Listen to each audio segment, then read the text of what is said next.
Welcome once again, everybody, to Azra Mahal. You are in store for a real treat tonight. A truly spectacular evening. We are gathered here to listen to Ruchira Gupta, a fantastically accomplished journalist, a leader, the founder of Apne Aap, an organization to stop sex trafficking, especially affecting young girls, not just in India, but all around the world. An author and one of my closest friends who just released her wonderful book for young adults, I Kick and I Fly. Congratulations, Ruchi.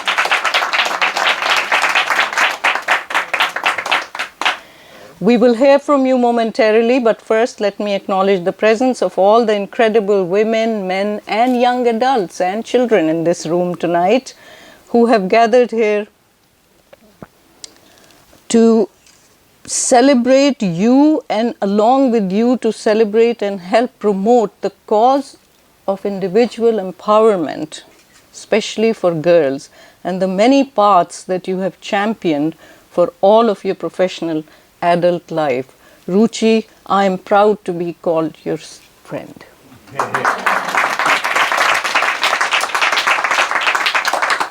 When our daughter Scheherazade was 5 years old, my husband Harvey, who was from Brooklyn, asked her one day what she wanted to be when she grows up.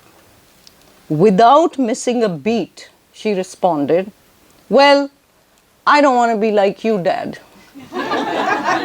You're too serious and you're always working. I want to be like my mom, a little dumb."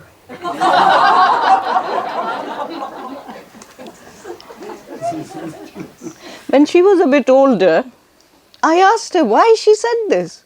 Her immediate and spontaneous response was, "Hey, don't blame me. Blame the cultural stereotypes that I was subjected to."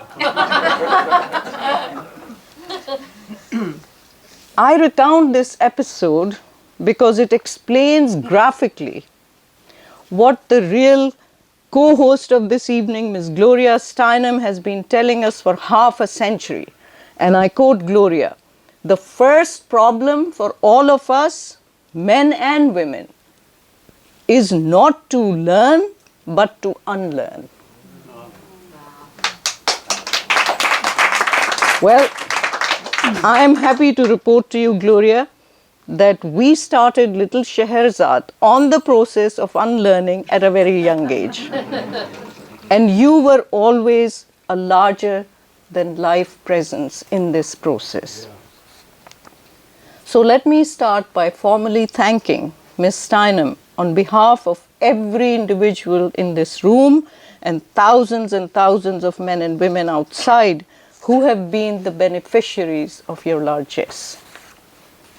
We understand that the evening belongs to Ruchi, and of course we'll hear from her to our heart's content. But in a way, your presence in this room tonight, hosting this book launch, is the highest compliment for Ruchi. And so in this spirit, I hope it does not make Ruchi or you uncomfortable if I say a few words or a few paragraphs about you first.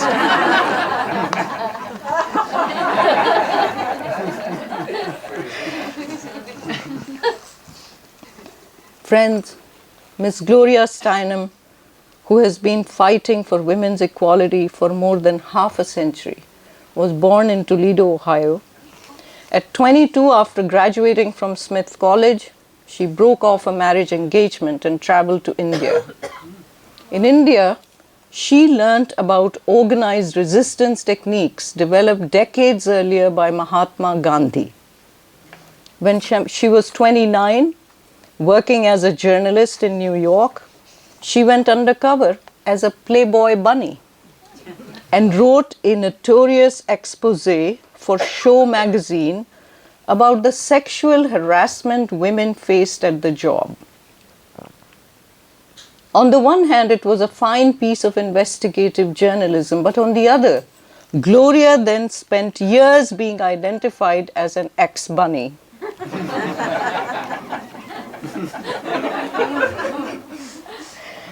She soon became frustrated by lack of opportunity to write meaningfully about women's liberation and especially about reproductive rights. For years, she was the girl writer. When she was 37, Gloria and fellow feminist Dorothy Pitman Hughes co-founded Ms. Magazine, the first periodical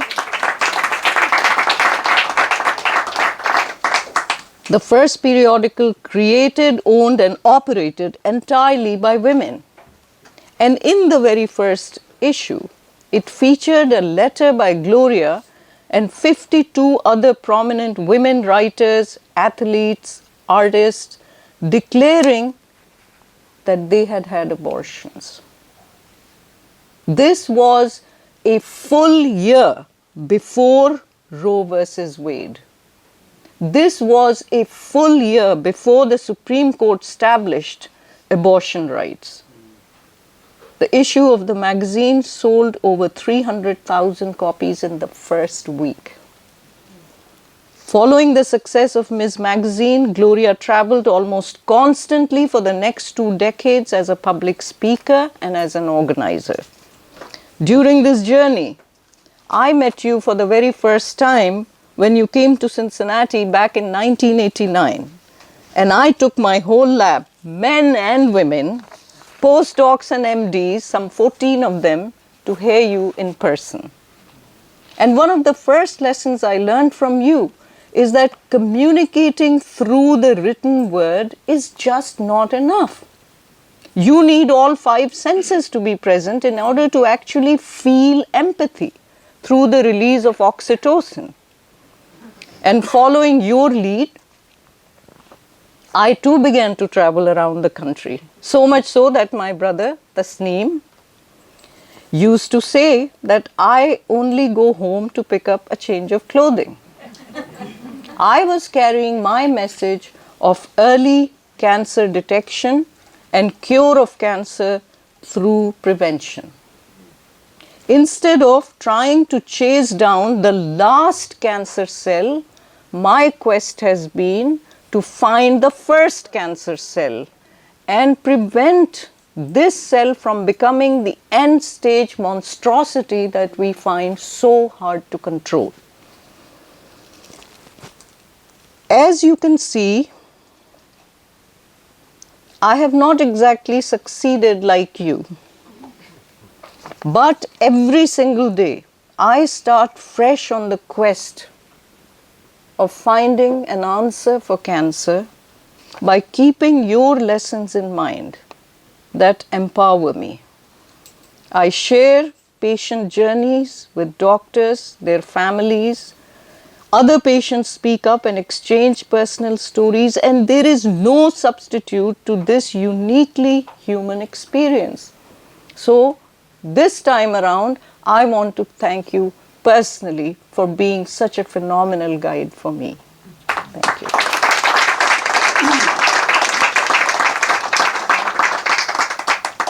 By the way, I was also a groupie of James Baldwin. He thought I was stalking him because I would appear everywhere in Western New York, wherever he was giving a talk. I would appear and sit in the front row giving him cheesy grins. Gloria was an early advocate for the Equal Rights Amendment, for adding gender equality to the US Constitution, testifying before the Senate and marching in Washington, D.C. to demand its passage in 1978. In 1972, she campaigned for Shirley Chisholm, the first black woman to run for president. She continued to champion the intersection of feminism with black rights, feminism with indigenous and Latino rights, feminism with LGBTQ plus rights, going forward on all levels at once, building an important bridge between white women and black women, navigating a great way into the silent majority, leading a coalition of the powerless. In 2005, she and Jane Fonda established the Women's Media Center to promote women of power in the industry. At 79, she received the Presidential Medal for Freedom. President Obama said, There was a young girl named Gloria Steinem who arrived in New York to make her remarks as a journalist. And magazines across America only wanted her to write articles like how to cook without really cooking for men. Because of Gloria's work around the world, more women are granted the respect and opportunities that they deserve. End of quotation. She endorsed Hillary Clinton in 2016 and spoke at the Women's March on Washington the day after Donald Trump's inauguration. Many of us in this room, including me, my friend Manu Passague, who couldn't come tonight, attended this in person and heard you say, sometimes we have to put our bodies where our beliefs are. Sometimes pressing send is not enough. Just this march in Washington, you said, required 1,000 more buses than the entire inauguration. 1,000 more buses. And the inauguration of Trump. Yes.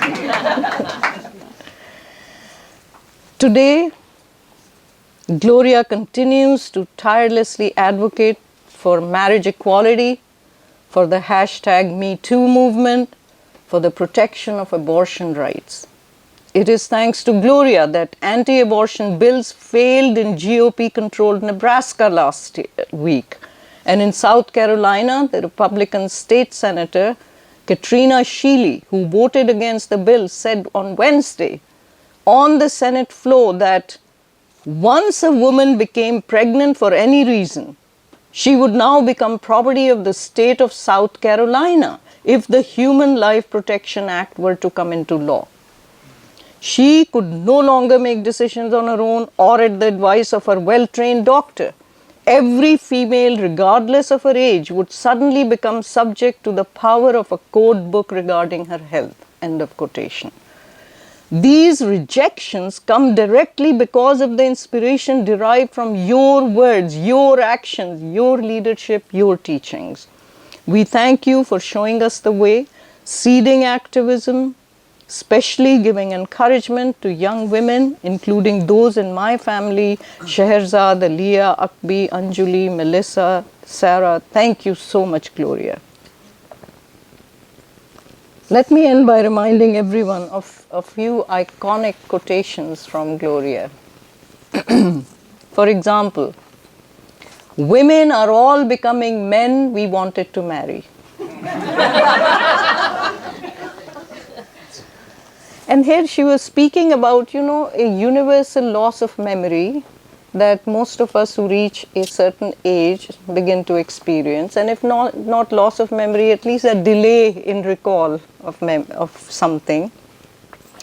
About this, Gloria said, I am at an age where remembering something right away is as good as having an orgasm.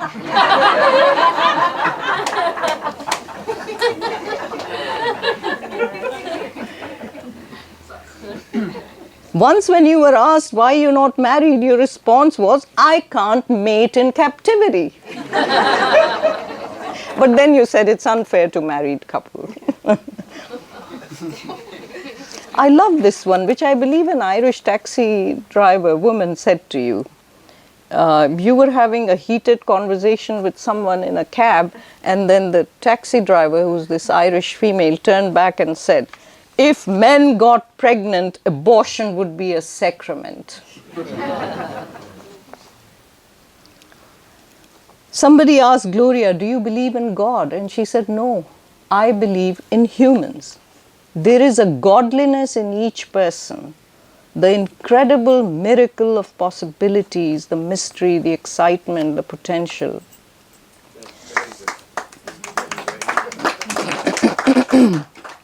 Oh, you like this even better. In fact, Gloria said, the biggest con job of religion is to make people believe that life after death is better than life now.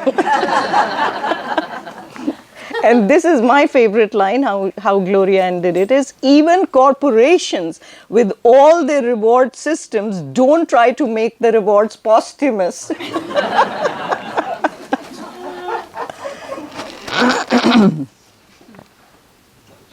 We've begun to raise daughters more like sons, but few have the courage to raise our sons more like our daughters. This one is so beautiful. This is the last one. The only alternative to being a feminist, the only alternative to being a feminist is being a masochist. So profound. So let me come back a full circle to where we started. When Scheherazade was 8, we had now given her 3 full years of the unlearning experience. She asked Harvey one day, what macho is?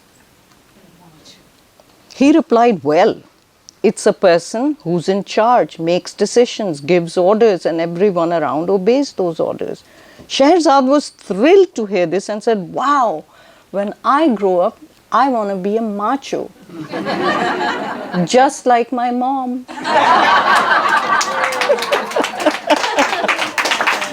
Thank you. Many people in this room know that I can't end anything without quoting poetry, right? So I'm going to slightly alter a couple of lines from Emily Dickinson. I claim to know hundreds of her verses in memory because I adore her as a poet. But I think this really suits Gloria so beautifully because I've never met anyone with this level of combination of these two beautiful things. Her brain is wider than the sky. For put them side to side, her brain is wider than the sky, for put them side to side, the one the other will contain with ease and you besides. Her brain is deeper than the sea, for hold them blue to blue, the one the other will absorb as sponges buckets do. You know, a little sponge can absorb a whole bucket of water. So her brain is wider than the sky, her brain is deeper than the sea, for hold them blue to blue, the one the other will absorb as sponges buckets do. Her brain is just the weight of her heart. Her brain is just the weight of her heart, for heft them pound for pound, and they will differ if they do, as syllable from sound. Congratulations. Such an honor to have you here, such an honor. Ruchira. I'm going to sit here. No. I fear that there is no way I can follow myself. Brilliant. Except I should perhaps add one thing, which is that what turned a young woman from the Midwest who had just finished college and hadn't a clue what she wanted to do in life into someone who had some idea of what I wanted to do in life was living 2 years in India. Mm-hmm. It just happened that I was engaged to be married, and in order not to get married, I had to go very far away. And all the women in my family had been theosophists. Is that a word that still has meaning? You haven't heard a word up to now? No. Okay. So I, as a child, had been sitting in the back of many rooms while my mother and both my grandmothers went to theosophical meetings with a coloring book called Lotus Leaves for the Young. And because of that, when I graduated and was, as I was saying, trying to not get married as everyone else in the 50s was doing, and I was engaged, I went to India. And I owe so much endlessly to India. I, of course, was enamored of Gandhi and trying to write about Gandhi. And then finally I went to talk to Kamala Devi Chattopadhyay. Do you remember this wonderful woman? Who had had a great deal to do with India. And she sat on her veranda rocking and drinking tea, and finally she said, "Well, my dear, we taught him everything he knew." And she explained to me that the women's movement and the Salt March to the Sea and all of these, events was the movement that Gandhi became part of and recognized for and served, but that the women's leadership of that movement was not necessarily so well remembered. So whatever I am today, it's India's fault. But the important thing we are here for is the birth of a book. I know that birthing children is quite an accomplishment too, but I really do think that birthing a book is right up there as somebody who has not managed to do it again for many years, and I'm hoping to get a kind of contact high.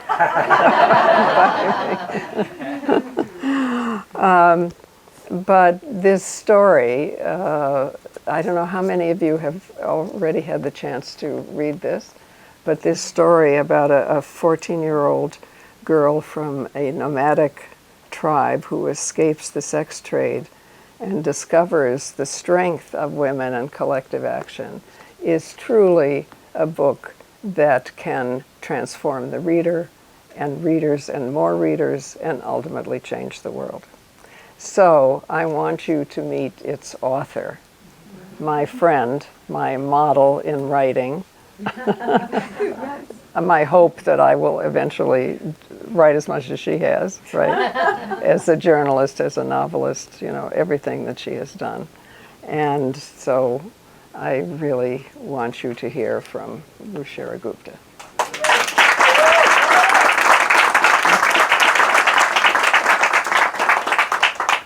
Thank you, Gloria, and thank you, Azra, for such a beautiful introduction to Gloria, capturing her life, introducing her quotes, her wit, her way with words.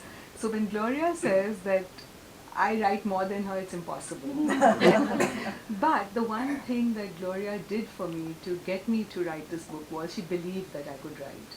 And I remember I had come to New York with breast cancer, and I phoned Gloria from Iran. I was working for UNICEF in Iran at that time.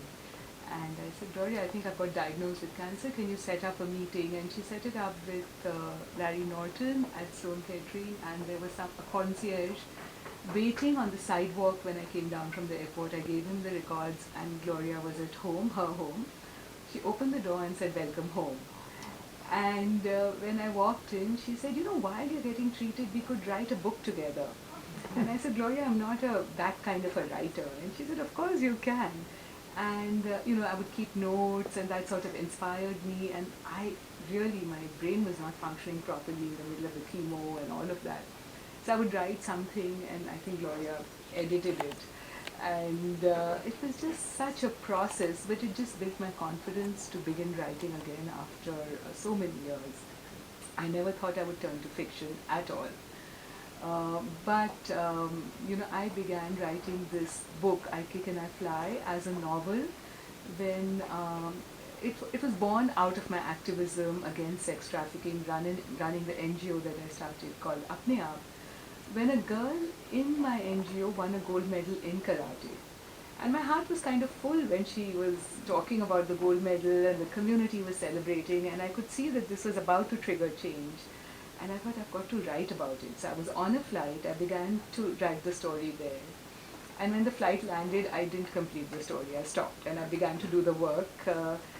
And then when I came back to it was during the COVID lockdown. I was in India painting and thinking about the world and what was going to happen. I also saw that there was hope in the human spirit. People were bonding with each other in different ways. There was the monsoon in India and the trees were blossoming again. And my family was recovering from COVID. Gloria was far away in California. And I would send her photographs of my painting and she would send me some beautiful emails back. And this bond between human beings, which I found, like COVID of course respected no country, but nor did the bonds of humanity. And I wanted to share that there is hope in this humanity. And if you do something, then it does make a difference. And so therefore I decided that as a tribute to someone I love and I adore, and she's probably heard this many times, take what she says very seriously, I thought my biggest tribute to Gloria is to share this story with the world. Because Gloria always says change begins at the bottom and transforms the top. It's like a tree. And many people think it's banal. Even when she told me the first time when I met her 20 years ago, I thought it was banal. And then doing the work, I found no. The other thing Gloria would say when I was doing the work was, I would say, I'm not sure this is working or that is working, and all these strategic business plans and Excel spreadsheets and all, I'm getting lost in them. I don't know how to count the data, I don't know how to do all this. I just understand when I'm sitting in a circle with the women what they are saying, and I can respond to that. So she would say, that's what you should do then, and listen, and do whatever you do it as if it matters. It doesn't matter whether it's big or small, that only time will show, but you have to do it as if it matters. And again, that, the fact that this girl had won a gold medal, the fact that this girl was from a nomadic tribe, the fact that she was in college during COVID, and she was, when COVID was over, she was going to graduate and get a job, proved that it was true, that, you just have to keep organizing in small circles. And I would sit with the women on straw mats in the red light area of Orbisganj, Bihar, and the traffickers would be trying to jump over the walls to get to us. I would not think that I would actually succeed, but I thought I'm going to try anyway because that's what I do, that's my nature. And it did bear fruit, and Gloria came and visited with us at least, I think 4 or 5 times, and one time she even missed Jane Fonda's birthday to come and sit in that small circle on the straw mat, bitten by mosquitoes, talking to the women and girls. And I remember one very important conversation with Gloria that time, that one of the girls had. She went to Gloria and she was about 12, and her father was preparing to sell her into the cattle fair, and it was just coming in January, and we were just there a few days before that. And this girl asked Gloria that, my family is starving, and if I don't allow my father to sell me, then my younger brother won't get food, my mother will be beaten up, what should I do?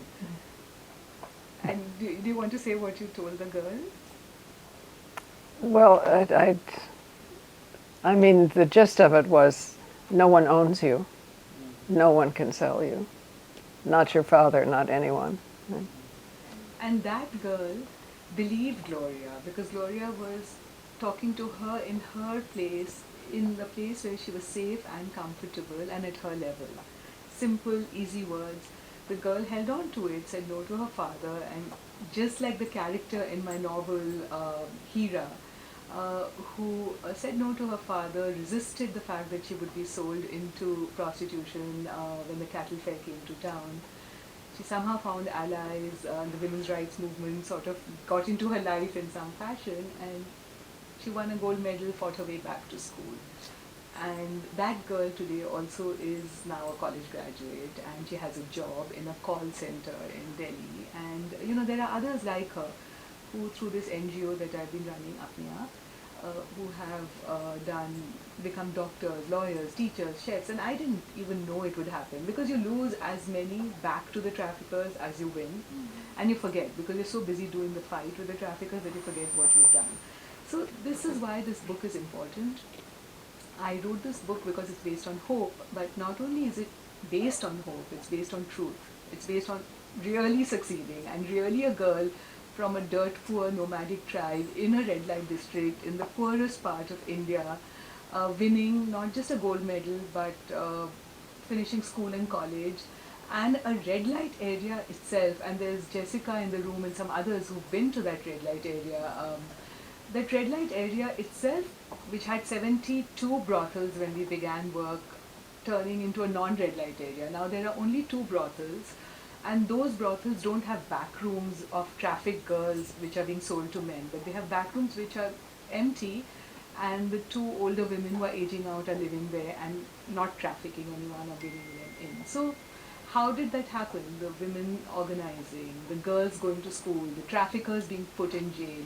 And that whole story about how it happened is told in I Kick and I Fly. And I literally try to put myself in the shoes of the girl, of the brother, of the father, the mother, the teachers, because even the teachers were heckled and abused by the traffickers. The mother who would break stone on the highway, try to get a loan to stop the roof from leaking, get food for the kids. And how did it all happen? It doesn't ever get captured in an Excel spreadsheet. This is a story, it's full of human experiences, and I wanted to share that because I think there's a new generation of activists emerging in the world, and all of them are between 12 and 14. When I look at YouTube, I see, kids standing up to gun violence, and they're just 12, and they go speak to state legislators about it. I see kids who talk about racism and say this is wrong, we don't want it in our backyard. I see kids talk about their bodies and control of their bodies. So many kids joined Black Lives Matter and ran campaigns for them about saving the world through from climate change, talking about environmental justice. And so, everyone used to say students are very narcissistic, and I thought not actually. And what they need to hear as the activists is that yes, what you're doing will bear fruit, it will have an impact. And so my book really is like a message in a bottle. It's my way of sharing hope with the next generation of activists, which is why I chose Scholastic as my publisher, because they understand young people and they get to every young people where they are, in schools, in libraries. And I want, my hope for the book is that kids read it and find some inspiration, also some clues, because these things happen to young people but nobody wants to talk to them about it. So it's also a way to break the silence. In the big culture war in America, we never talk about things which matter to young people with young people. So this is a way of breaking the silence. It's a story based on truth and hope. And I want parents and teachers to read it also, because I think they don't know how to talk to young people about these issues: body shaming, bullying, food insecurity, homelessness, human trafficking, sexual abuse, because these things exist. And if we don't talk to kids about it, how are they going to spot the signs or fight it? How can they equip themselves? So my hope is really to reach the next generation of activists with ideas, clues. And Gloria blurbed the book, and she said something very appropriate, and I thought, great, this is fantastic. And now I really believe, again, when I look at the rear view mirror for the blurb, where she said this book could save lives, I think it could save lives. And every time I meet somebody, I meet a mother and a daughter, I meet a mother and a son, and they tell me that, one mother here right now in the audience told me that her son read the book in 2 days. And he's 14. And he found it interesting. So not only did I try to tell the story as a fast-paced social justice adventure, but I tried to put something which would be interesting and new for young people. And Scholastic has created like a reader's guide along with it, so that young people can find ways to discuss it. But the reader's guide is actually for adults, because kids know what to say. It's the adults who don't know what to say. And the mother is here right now in the room, and I want to invite her to read from the book. Her name is Nandita Das. Nandita is one of India's most famous actors, and as an actor you must have seen her in the movie Earth, which was one of the first movies in which there was a lesbian couple division, a partition on the partition of India.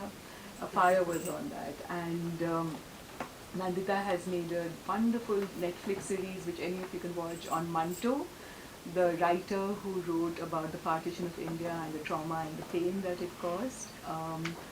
And she just also, when the Gujarat massacre happened in India, Nandita is a very bold director. She made a film called Firak about a family which experienced fear and while the massacre was happening outside.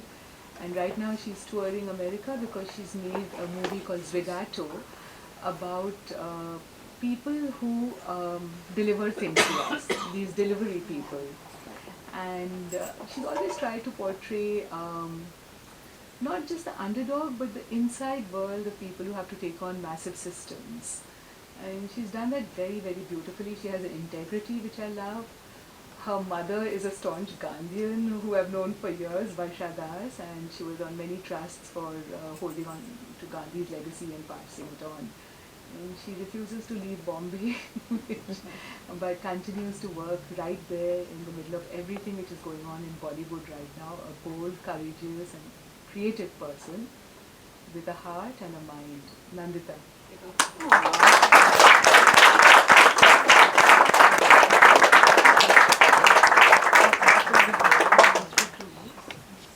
Would you like to sit and read or stand and read? I can stand and read.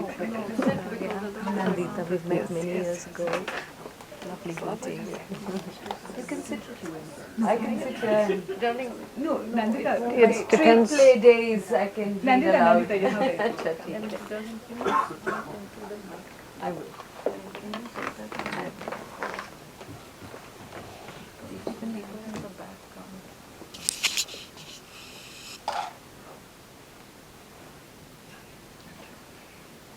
Well, I just want everyone to please notice my shawl. This is Mantu. It says Mantu, and on the other side is the writing of Mantu, and I'm wearing it in honor of my beloved.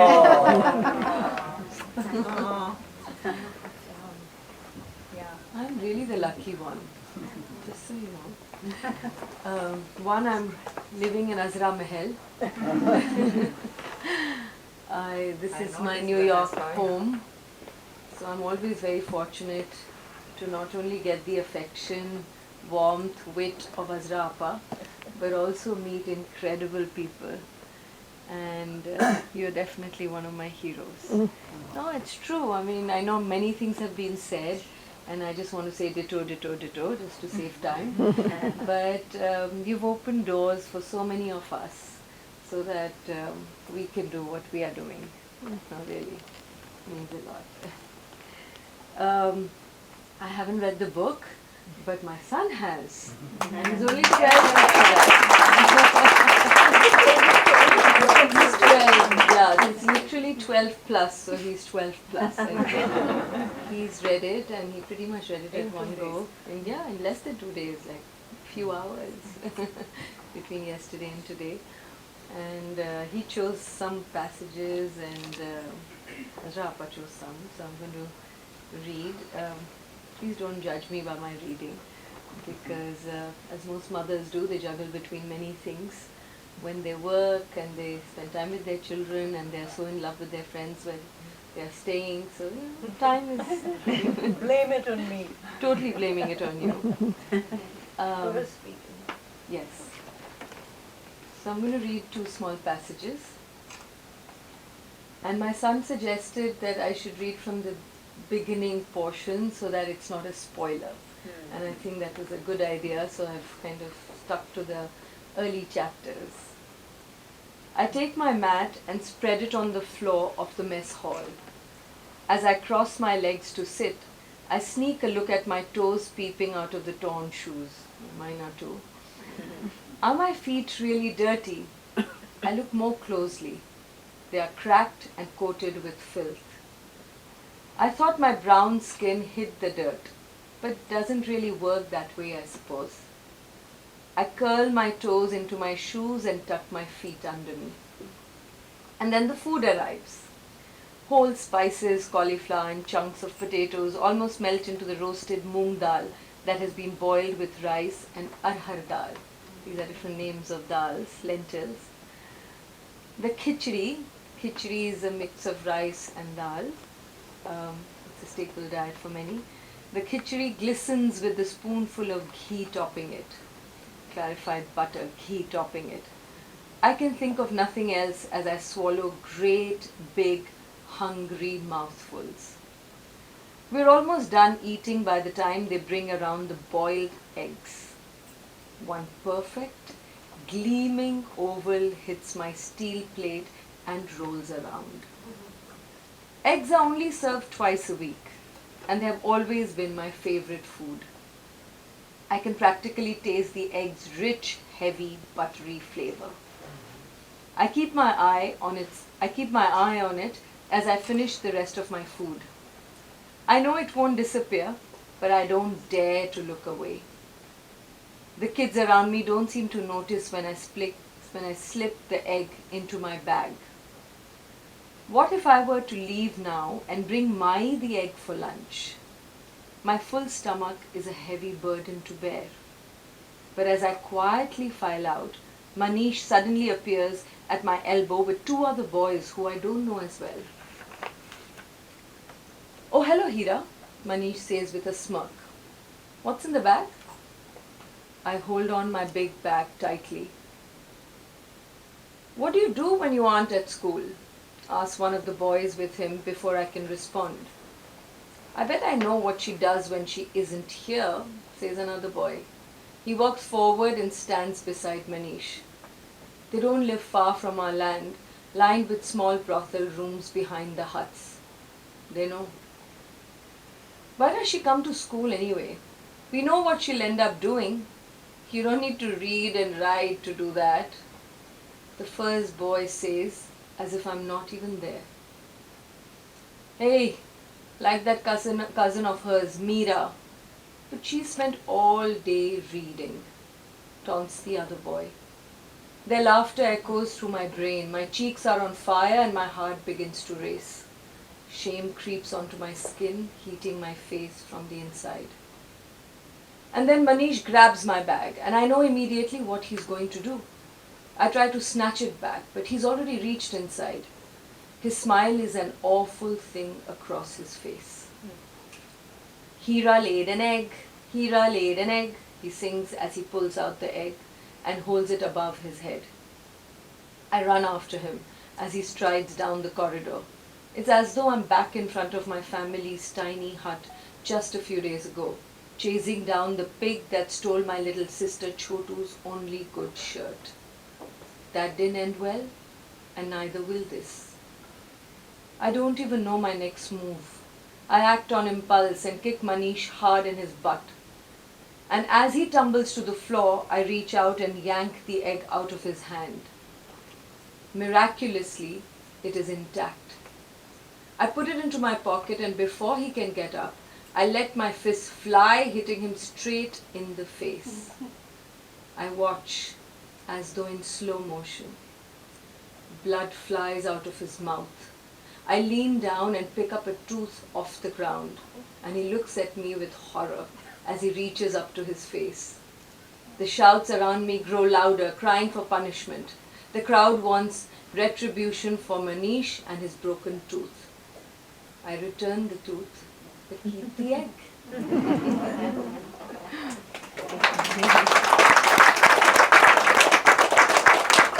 That's for you, Ruchira, for writing that.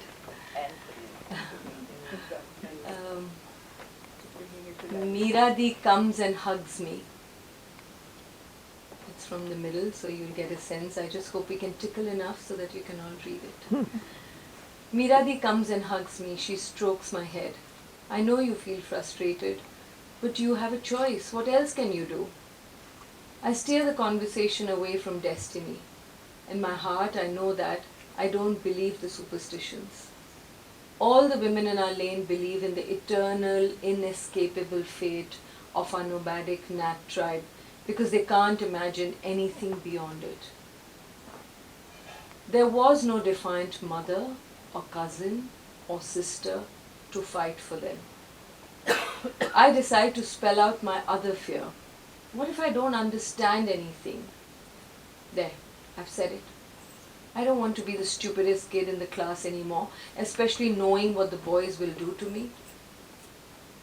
She looks at me with no expression on her face. Then her brow furrows into a small fold. "As far as I remember, you did fine in school, at least when you were a kid.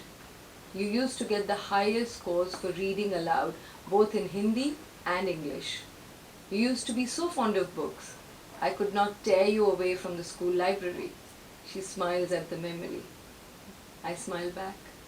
I used to love the dusty library, the smell of books, and the stories I read in the privacy of the desk between the shelves by the window. Tagore, Sarat Chandra, Mahadevi Verma, and the adventure stories by the English writers Enid Blyton and Laura Lee Hope.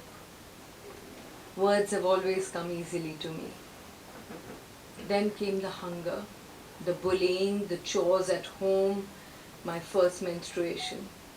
Everything slipped away. That was because you and Salman would help me when I got stuck. I mumbled my head down. Then ask Salman to help you, she suggests. He's always so busy with his studies, I mutter. Can't you help me? Do you think I remember anything after the hell I've lived through these past few years? There is an aggressive edge to her voice. I see a small, warm spark of hope fight the fear in her eyes. She wants to convince me to go to school against all the odds I must face. Under her clumsy makeup is a desperate appeal. I look at her and remember her full-throated and happy laugh as a girl. I resolve to rekindle the laughter, the light, and hope in her eyes. I will overcome my fears for her. I will fight for my future, for the dreams that she could never make come true for herself. Outside the sky is grey, the sun sending out weak rays through the mist. Far off a train whistle blows. I give Meeradi's hand a squeeze. I promise I will go meet Rinidhi. I want to anyway. Meeradi finally smiles again. She gets up to go. She can't stay too long in case Chacha or Shaukat start looking for her as soon as a new client appears. I will send word to Rinidhi that you will go to her tomorrow, she says as she ties a scarf around her head. Her body language changes. She stiffens, drawing in her shoulders as she walks away. Selfishly, perhaps, I realize that I'm not just doing this for her. I want to be a person. I want to kick and fly. Wow. I want to win. I want to have the courage, like Rinidhi, to demand a life without fear. Thank you.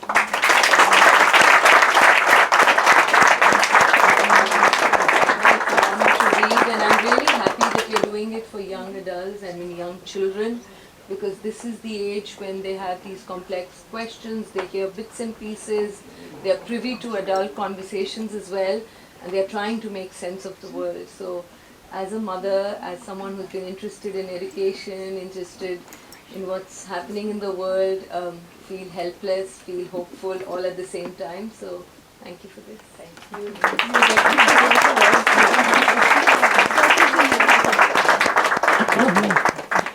Oh, the mic, that's it.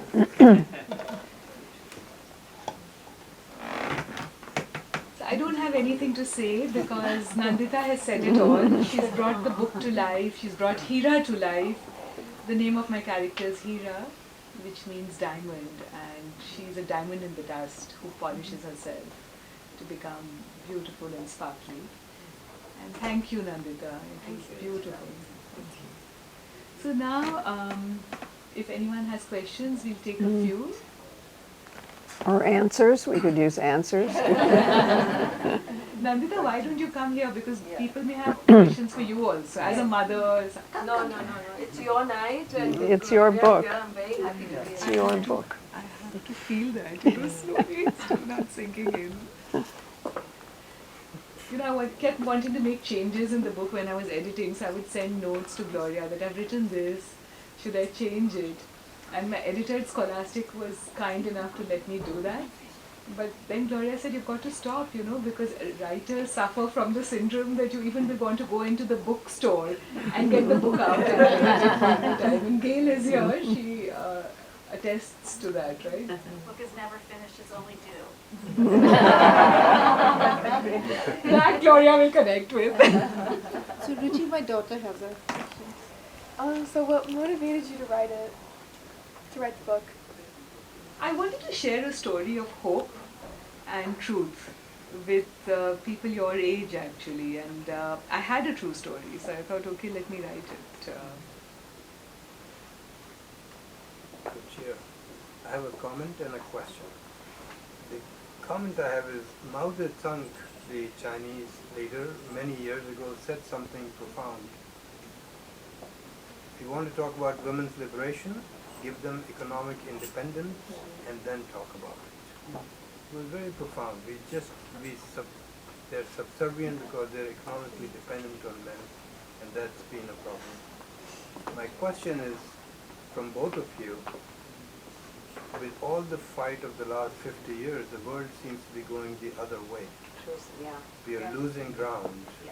What do you think is the reason for it, and what will happen, how to reverse it back again? You go for that. You know, I I hoped that the pandemic would help in a perverse way, because the pandemic doesn't care where we live, what race we are, what caste, what class, what age. You know, that it would help us to see each other that way. And I think it has. I think that there is an underpinning of change, at the same time that there's a Trumpian response to the contrary, to seize power from above. So I don't think we know the answer yet. But I think something new is possible because of this massive global mind change.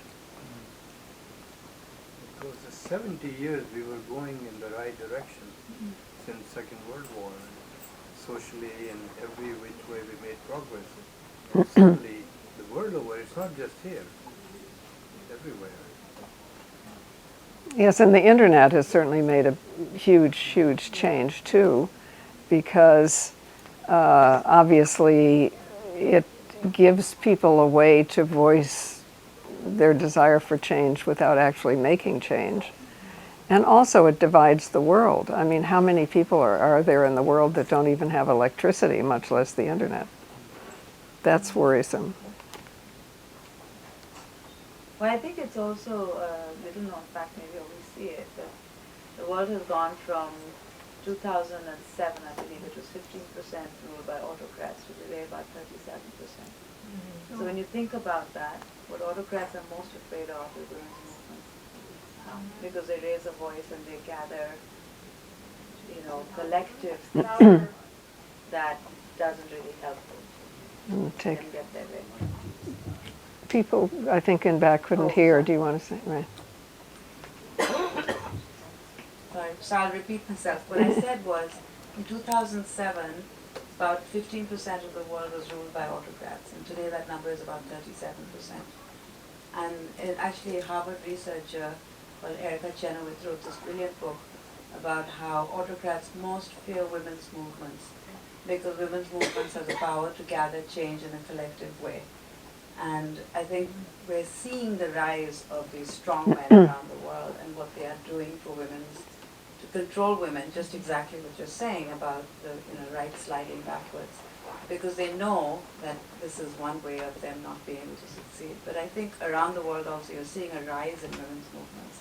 And so the hope is that that will ultimately prevail. But I think the fundamental change also is we all have to rise up and demand change, and certainly demand change in the laws, which were never written for us, and help what the women who live these lives can actually ask for. Thank you. Questions for Ruchi? Oh, anyone. Zach, go. Sure, just a quick comment and question too on just sort of the slide to authoritarianism. There was a great book by Bill Dobson called The Dictator's Learning Curve, maybe around the same era, and it talked about how the authoritarians actually all meet together to exchange best practices as well. And a lot of what they're doing is disguised as democracy. Look at Russia, for example, in the last 10 years, they've been passing these very draconian laws that are masked as democracy. So that's definitely a good point. But I wanted to just talk to you a little bit about, we were talking just the internet. Gloria, but also we're in the middle of a new revolution as we speak with artificial intelligence that's been dominating the news over the last couple of months in particular. And I know these are conversations we've had together, and I'm curious what you think the potential of some of this brand new technology to help both on the rehabilitation of some of these women that have to get out, but also how it could be used to prevent some of this with global trafficking as well. You know, like any technology, if it can be controlled and regulated to serve our needs rather than taking over and serving the needs of people who are just the top 1%, then we have a chance. And so how do you democratize technology so that it's not just a few people who control it and just to make money they will allow anything to happen on their platform? So while AI-powered tools right now are being used by traffickers to create fake profiles and chatbots to recruit, season and groom kids on Facebook and Instagram and other places, what we have to do is really figure out how we can use AI, artificial intelligence, to process massive amounts of data to be able to counter what the traffickers are doing. Because traffickers are like 10 steps ahead of us. And that we can only do by collaborating with people with lived experience. It can't be just AI, it can't be just human beings.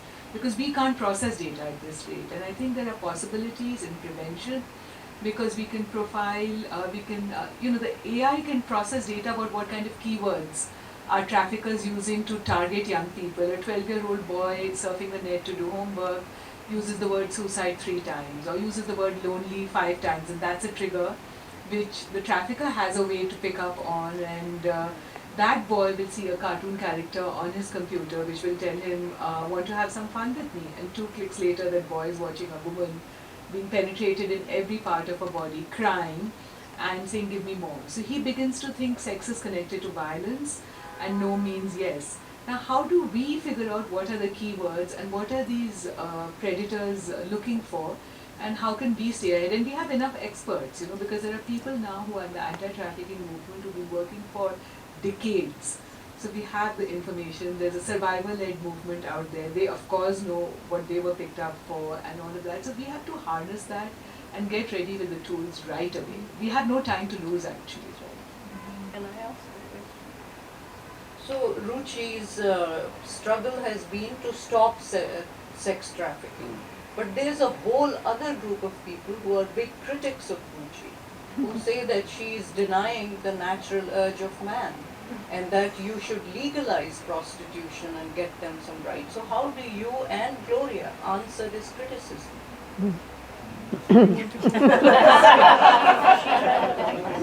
She has a mic. Oh, okay. Well, there have been various movements to legalize prostitution.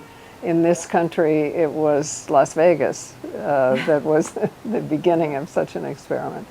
And it has actually never quite worked because the process of prostitution is punishing. The average life expectancy of a prostitute is actually not very high. I mean, think about body invasion. Think about going to the dentist. Okay, now compare that to sex trafficking.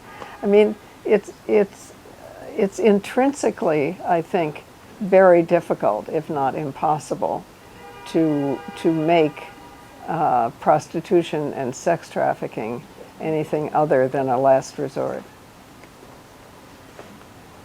Yes. Can I ask you a question, Gloria?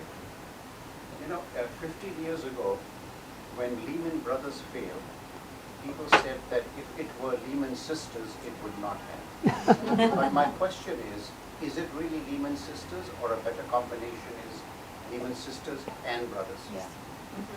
I think ultimately it has to be a combination, but I do think that the female part of the combination has been undersold very much, and there's way more understanding of competition as useful than empathy as useful, and yet the oxytocin, as we were saying, that when you see somebody falling in the street you have an impulse to help them even if you don't know them. That's oxytocin, right? Our species can't survive forever without oxytocin. So if we in this room value it, you know, in our speech and in our the people we choose to work with, and you know, in our writing, I think we can each take that step forward. I smell food. So what Can I thank everyone? and tell them about the book signing and So first of all, I want to thank the person who said I smell food, Dr. Azra Raza. Azra is a friend and just family also in New York. You know, she reminds me of the India that I miss. Her home is full of books. Her elder brother, she calls him Paisa, which is exactly what my father called his elder brother. And the culture that is slowly vanishing in India is what she holds on to in her apartment in New York, with poetry and music and art and philosophy and discussions on human rights in the middle of all of the fun that we have here. So Azra has been that sort of last bastion of refuge for a lot of us, but she's also been a friend who's inspired and taught me how to think, how to bring in different disciplines together to think about a subject. So she will bring in science, but she will bring in philosophy and poetry when she'll talk. And she'll say, Ruchi, did you think about it like that? And then I will begin to surf and connect the dots too. When I talk to her about The Last Girl, who's for me the most vulnerable of all human beings, and she is the last because she's poor and she's female and she is a teenager, and on top of that in India she is low caste, from an oppressed caste. And in America, she's black or Native American, and she is the one who's most likely to be preyed upon by traffickers because of a lack of choices. So when I speak to Azra about The Last Girl, she says, let's think about prevention. What about when can that girl become the first girl? And then a few years later, she comes out with a book called The First Cell, in which she says that, you know, to prevent cancer, we have to go for the first cell and find that. So, you know, Azra has the ability to think broadly, and her home is very special because of that, because again here we are a cross-section of people, as you will find out when you eat and talk to each other. And, you know, from people who make perfumes, to people who make music, to people who write books. You just have to talk to the people in the room and you'll find out. So I'm really grateful to have Azra in my life. And I'm also grateful to all of you for coming on a rainy day. To celebrate my first work of fiction, I Kick and I Fly.